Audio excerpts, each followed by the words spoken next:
നമുക്കിപ്പം അടുക്കൊരു ഷിബു മീരാൻ ജാമ്യം കിട്ടി പുറത്തു വരുന്ന PV അൻവർ MLA ഇരട്ടിക്കരുത്തോടു കൂടിയാണോ പുറത്തു വരുന്നത്? 24 മണിക്കൂറിന് മുമ്പ് PV അൻവർ ഇതാ ജാമ്യം കിട്ടി പുല്ലുപോലെ പുറത്തു വരുന്നു. പോലീസിന് പിഴച്ചോ? പോലീസിന്റെ നീക്കത്തെ മുസ്ലിം ലീഗ് എങ്ങനെയാണ് കാണുന്നത്? തീർച്ചയായും ഡോക്ടർ അരുൺകുമാർ, പോലീസിന്റെ ഭാഗത്ത് നിന്ന് വളരെ കൃത്യമായ ഒരു പ്രതികാര ബുദ്ധി ഈ വിഷയത്തിൽ ഉണ്ടായിട്ടുണ്ട് എന്നത് വ്യക്തമാണ്. ഇപ്പോൾ ഈ ഇൻട്രോയിൽ ഡോക്ടർ അരുൺകുമാർ താങ്കൾ തന്നെ സൂചിപ്പിച്ചല്ലോ, ഒരു കാലത്ത് എന്ന് വെച്ചാൽ ഈ വാർത്താ സമ്മേളനങ്ങളൊക്കെ നിരന്തരം വിളിച്ചു ചേർത്ത് കേരളത്തിൻ്റെ മുഖ്യമന്ത്രിക്കും അദ്ദേഹം തന്നെ റെപ്രസെൻ്റ് ചെയ്തിരുന്ന പൊളിറ്റിക്കൽ പാർട്ടിക്കും എതിരായി PV അൻവർ തിരിയുന്നതിന് മുൻപ് നമ്മൾ കണ്ടിട്ടുള്ള കുറേ കാഴ്ചകളുണ്ട്. ഞാനൊരു വാക്ക് ശ്രദ്ധിക്കുകയായിരുന്നു, അങ്ങ് ഈ ഇൻട്രോയിൽ ഉപയോഗിച്ചൊരു വാക്ക്, തടയണ എന്നൊരു വാക്ക് അങ്ങ് പറഞ്ഞു. ഡോക്ടർ അരുൺകുമാർ, ഒരു തടയണയെക്കുറിച്ച്, PV അൻവറിൻ്റെ തടയണയെക്കുറിച്ച് നമ്മളൊന്ന് നെറ്റിൽ സ്ക്രോൾ ചെയ്താൽ അത്രയും വാർത്തകൾ നെറ്റിൽ മുല്ലപ്പെരിയാർ ഡാമിനെ കുറിച്ച് പോലും ഉണ്ടാവില്ല. ഇപ്പോൾ ഈ 2023 നവംബറിലോ മറ്റാണ് അതിൻ്റെ അവസാനത്തെ അപ്ഡേറ്റ്. ഒരുപാട് തർക്കങ്ങൾ, നിയമവ്യവഹാരങ്ങൾ, സാംസ്കാരിക പ്രവർത്തകരുടെ ഇടപെടൽ ഇതൊക്കെ ഉണ്ടായിട്ട് 2023 നവംബറോട് കൂടി കേരളത്തിൻ്റെ ഹൈക്കോടതി അന്തിമമായി ആ തടയണകൾ പൊളിച്ചു മാറ്റണം എന്ന ഉത്തരവ് കൊടുത്തു.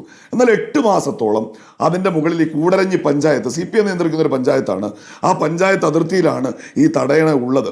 അവരതിൻ്റെ പുറത്ത് അടയിരുന്നു. എന്നിട്ട് അൻവർ CPM-മായി സമ്പൂർണ്ണമായി തെറ്റിപ്പിരിഞ്ഞ ഉടനെ നടപടികളുമായിട്ട് മുന്നോട്ട് പോവുകയാണ്. അൻവറിനെതിരെ ആദ്യത്തെ കേസല്ല ഇത്, ഒരുപാട് കേസുകൾ വന്നിട്ടുണ്ട്. പുതിയ സാഹചര്യം എന്താ ഉണ്ടായത്?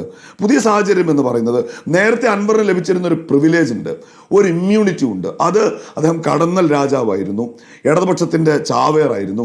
എന്നാൽ ഒരു ഘട്ടത്തിൽ അദ്ദേഹത്തിൻ്റെ നിലപാട് മാറുന്നു. നേർക്കുനേരെയുള്ള രാഷ്ട്രീയ വിമർശനങ്ങൾ അദ്ദേഹം CPM-നും വിശേഷിച്ച് കേരളത്തിൻ്റെ ആഭ്യന്തരമന്ത്രിക്കും ആ വകുപ്പിനുമെതിരെ ഉയർത്തുന്നു. അപ്പോൾ ആ ഇമ്മ്യൂണിറ്റി ആകെ നഷ്ടപ്പെടുന്നു. ലഭിച്ച ആദ്യത്തെ അവസരത്തിൽ PV അൻവർ എന്ന രാഷ്ട്രീയ നേതാവിനെ, ജനപ്രതിനിധിയെ ഇവർ അറസ്റ്റ് ചെയ്ത് ജയിലിലടക്കുന്നു. എന്നാൽ അവർക്ക് തീർച്ചയായും അവിടെ പിഴച്ചു പോയിട്ടുണ്ട്. ഇന്ന് കോടതിയിൽ നടന്നിട്ടുള്ള നടപടിക്രമങ്ങളിൽ നിന്ന് നമുക്കത് ബോധ്യമാവുന്നുണ്ട്. അൻവറിനെ ആദ്യമായിട്ടല്ലോ ഏതെങ്കിലും രാഷ്ട്രീയ നേതാക്കൾ പൊതുമുതൽ നശിപ്പിക്കുന്നത്, ഏതെങ്കിലും രാഷ്ട്രീയ നേതാക്കൾ ഇത്തരം സമരങ്ങളിൽ വളരെ തീവ്രമായിട്ട് ഇടപെടുന്നത്. സ്വന്തം മണ്ഡലത്തിലെ ഒരു ആദിവാസി യുവാവിനെ കാട്ടാനെ ആക്രമിച്ച് കൊലപ്പെടുത്തിയത് ജനശ്രദ്ധയിൽ കൊണ്ടുവരാൻ വനനിയമ ഭേദഗതിക്കെതിരെ ജനകീയ യാത്ര നടത്തിക്കൊണ്ടിരിക്കുന്ന ഒരു രാഷ്ട്രീയ നേതാവ് എന്ന നിലയിൽ അദ്ദേഹം നടത്തിയ പ്രതികരണം, കൂടെയുള്ളവർ ഒരുപക്ഷെ ഓഫീസ് അടിച്ച് തകർത്തിട്ടുണ്ട്, ആ ദൃശ്യങ്ങളുണ്ട്. പക്ഷേ ആ ദൃശ്യങ്ങളിലൊന്നും PV അൻവർ ഏതെങ്കിലും ഓഫീസിലെ ഒരു റൂൾ തടി പോലും എടുത്തടിക്കുന്നതായിട്ട് ദൃശ്യങ്ങളിലില്ല. അപ്പോൾ PV അൻവറിനെ ആ ദൃശ്യങ്ങളിൽ കാണാനില്ല. PV അൻവറിൻ്റെ പേര് മാത്രമാണ് പോലീസ് എഴുതി ചേർത്തിരിക്കുന്നത് എന്നാണ് ഇന്നിപ്പോൾ ജാമ്യം അനുവദിച്ചുകൊണ്ട് ഹൈക്കോടതി തന്നെ നിരീക്ഷിച്ചിരിക്കുന്നത്. അതൊരു നിലമ്പൂർ കോടതി തന്നെ നിരീക്ഷിച്ചിരിക്കുന്നത്. അതൊരു വലിയ വീഴ്ചയല്ലേ?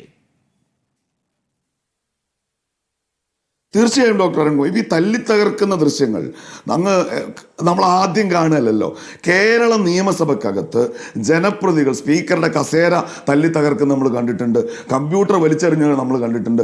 എല്ലാം കഴിഞ്ഞൊടുവിൽ ശിവതാണ്ഡവത്തിനൊടുവിൽ ഇന്നത്തെ വിദ്യാഭ്യാസ മന്ത്രി മോഹാലസ്യപ്പെട്ട് വീഴുന്നതും നമ്മൾ കണ്ടതാണ്.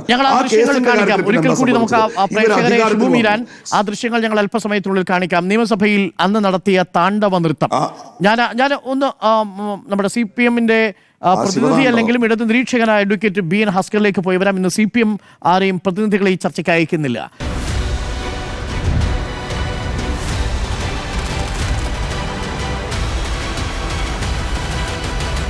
Debate with Dr. Arun Kumar.